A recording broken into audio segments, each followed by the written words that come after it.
The competence of the police force in fulfilling their duty to serve and protect has been seriously questioned due to their alleged mishandling of a distress call from a woman who was being confronted by a Korean Chinese man in Suwon, Gyeonggi Province. Tragically, the 28-year-old woman was killed and dismembered on April 1, as confirmed by the police. The 42-year-old suspect, known as Yuan Chun in Chinese, was apprehended at his residence a few hours after the murder. Upon entering his house, officers discovered him in the act of dismembering the victim's body. According to the police, the victim contacted the 112 Crime Report Center using her mobile phone at 10:58 p.m. on April 1. Shockingly, an investigation revealed that despite approximately 20 officers being on duty at the emergency center, no response was provided within the crucial 8 minutes following the woman's distress call.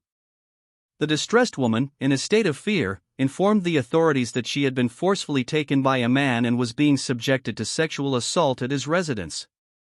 Surprisingly, the crime scene was discovered to be a mere 7-minute distance from the closest police station. She mentioned that the house was situated somewhere amidst a public playground and an elementary school in the Jidong area, yet the officer persistently demanded an exact address.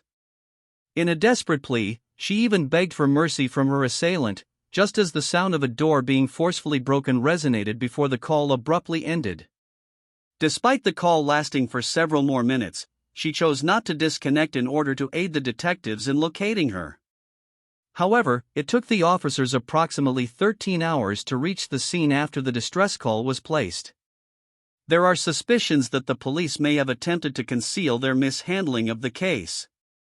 Following the initial media report of the murder, the police initially stated that the phone call lasted for only 1 minute and 20 seconds.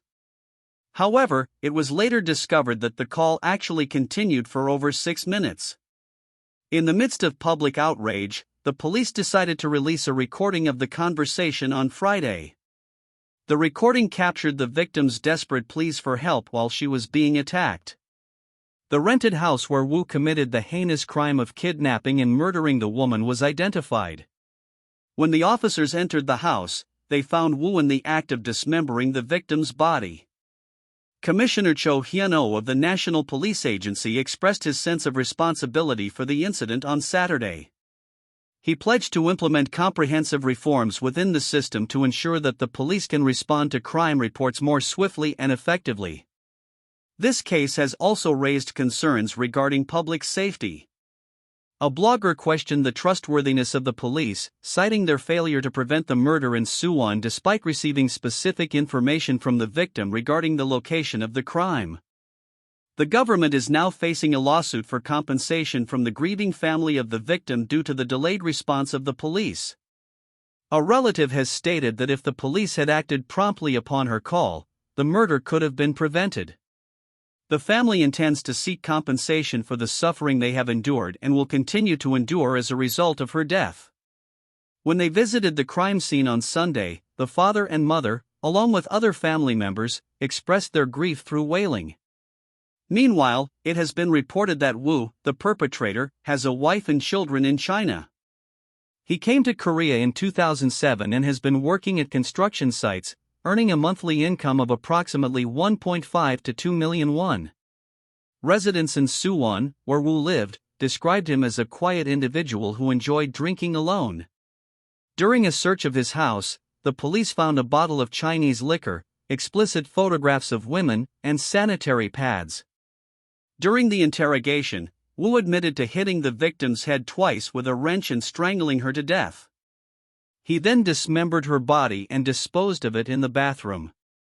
Subsequently, the dismembered remains were transported to the bathroom by him. Following this, Wu left his residence at 5 a.m. in order to procure plastic bags suitable for containing the fragmented body.